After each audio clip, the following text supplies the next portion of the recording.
So, with the next gen consoles on the cusp of releasing, I wanted to sort of gauge this topic, and I think this is more important now than it ever has been. And that's quite specifically because of the change in the climate in industry, That is, does owning multiple platforms make sense anymore?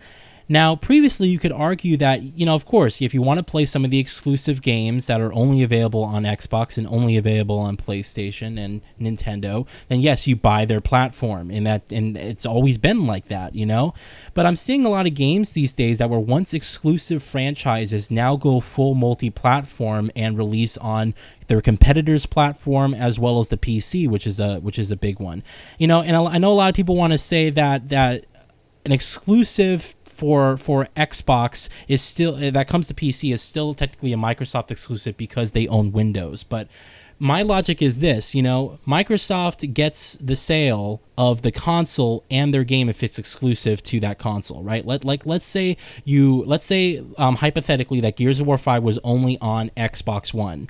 The only way you could play this game is if you had an Xbox One console. Well, they're making money from you buying the game and then making money from you purchasing the console to play the game on.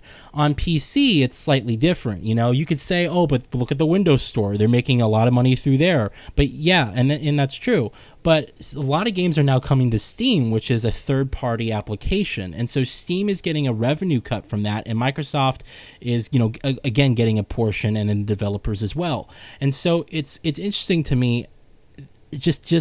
I don't believe that a game that's available on PC, if it's available on Steam as well, and a lot of these Microsoft exclusives are also coming to Steam. Even the Halo Master Chief Collection has already been confirmed to come to Steam. That to me is not a full exclusive. I don't care that Microsoft develops Windows. Rockstar makes games for PC and they make it on Windows. They don't have to pay Microsoft some fee in order to license or to have their game run on the Windows software. It's open source, But it's different if you own the platform itself, because then you can monetize that platform and you get the proceedings of the sale of that said platform. So what I'm seeing here is that we're seeing a lot of games, and Gears of War 5 is one of them. Now, Gears of War did launch originally on Xbox 360 and PC, and it was only Gears of War 2, 3, and the later series that never came to PC, and then they actually started it up again in Gears of War 4, and now Gears of War 5 here. But I'm also seeing games like Quantic Dream is bringing Heavy Rain, Beyond Two Souls, and Detroit Become Human. All PlayStation exclusives are now going to be sold and available on the PC. I played the demos for these games, and it's a really cool to see these games in high resolution at 60 frames per second. It's like a remastered version that never got released for the PlayStation platform. But again, it's interesting because the only way to play these games were previously by a PlayStation console. There's even talks of Hideo Kojima's new Death Stranding no longer being a PlayStation exclusive and coming to PC, which is just like, wow, that's crazy. And so I have to ask, I know a lot of people have mixed feelings on exclusives, but if it wasn't for exclusives, then what's the incentive for you buying the platform? Like, if I can get every single game ever on the PC, then why would I ever buy a PlayStation 4 and why would I ever buy an Xbox One? It just there'd be no reason for me to. I can play it on PC and vice versa. Let's say you buy a PlayStation 4 and you can get every single game ever released on the PlayStation 4. It's like, why would you then buy an Xbox, or why would you ever build a gaming PC, And for the enthusiasts like myself, there are reasons beyond just the fact that, hey, I can only play this game on this platform. It's also has to do with the technology and you being a fan, and okay, I like Xbox, so I'm going to get the Xbox console anyway. Or hey, I like what Sony's doing, so I'm going to get their next console anyway. Or this has multimedia features, or just so on and so forth.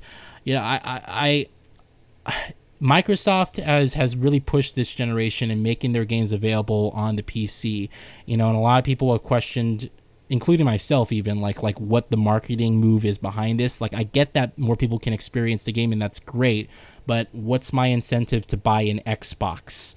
If I have a PC? And these days the PC market is huge. It is the most profitable platform for game sales for Ubisoft games, at least, and I don't know about the others, but for Ubisoft games is the PC. and those are huge franchises like Assassin's Creed and Far Cry, and they have a lot of clout in the gaming industry, and their number one, biggest selling platform is the PC.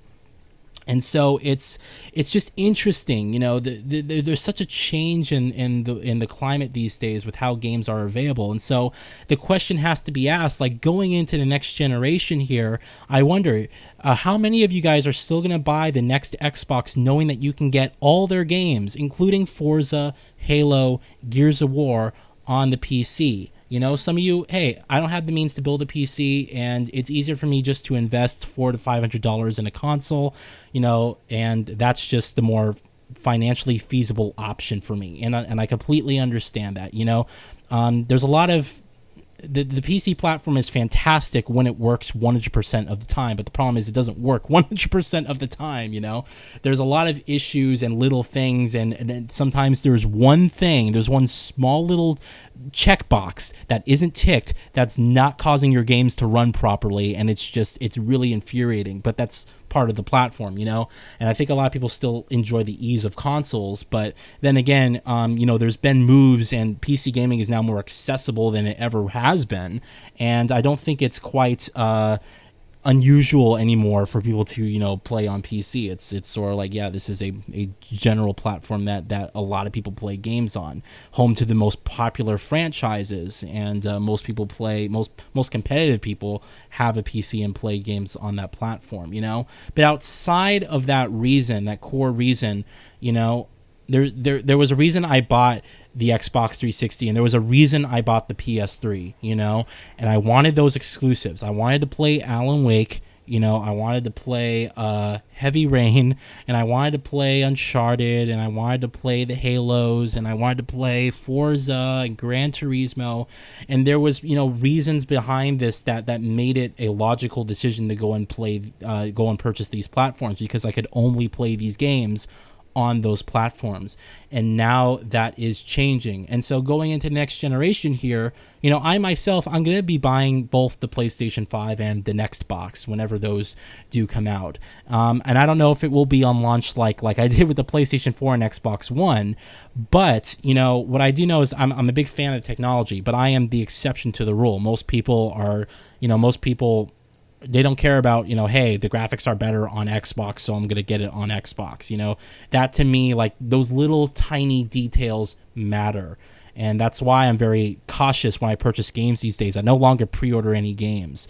I sit there and I wait until Digital Foundry does an article to make sure I get the best experience, wherever that may be, because I invested my money into these consoles, and I want to make sure that I utilize them to the best of my ability, and again, exclusives are a big part of why I engage with these platforms, but that seems to be changing these days.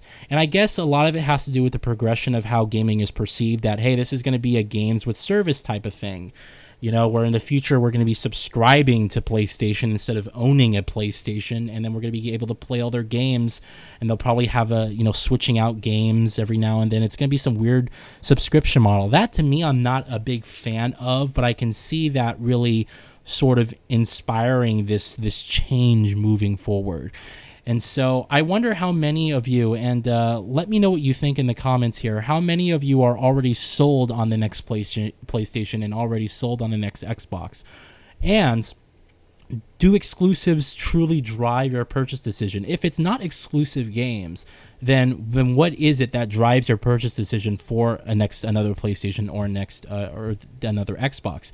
Maybe it's the fact that, hey, I've always owned a PlayStation, so I'm just going to buy the next PlayStation anyway, or I've always owned an Xbox, so I'm just going to buy the next Xbox anyway, and you're just a fan of the platform, and that's just where you play games on, and that just makes sense. But how many of you, let's say that money was no object whatsoever, and it wasn't even about that at all. How many of you would just decide on one platform and fuck the rest, and hey, everything's cross-play these days, and you could play with your friends even if they have the competitor's platform or using a PC or even a smartphone even? How many of you just are not going to care? Or is there a truly logical reason beyond exclusives that you're purchasing these platforms for? So that, to me, is the bottom line question here, and we're seeing that change. So yeah, really interested to know what you guys think. All right, let me know in the comments, and I appreciate you watching. Have a good one.